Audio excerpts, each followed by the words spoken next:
This is a question I got in response to a video I posted about performance improvement plans, or PIPs. And I noted that if you work in the private sector, that it's often a sign that you are being managed out of the company and that it's a good idea to start looking for another job.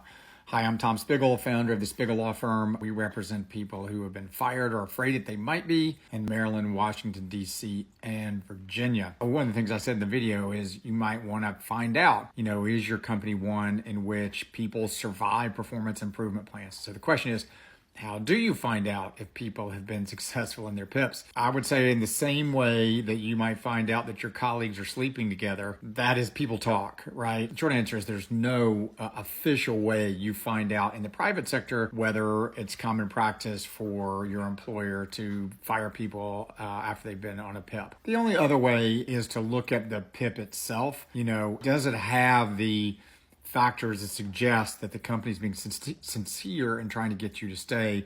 And those usually mean that the objectives of the PIP are defined and they are as much as possible objective.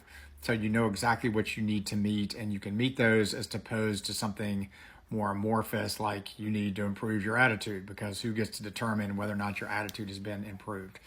So short answer is there's no official way to know whether or not your company is one where people get put on PIPs and keep their jobs, other than to ask around, see if there are people in the office who know. Good luck out there.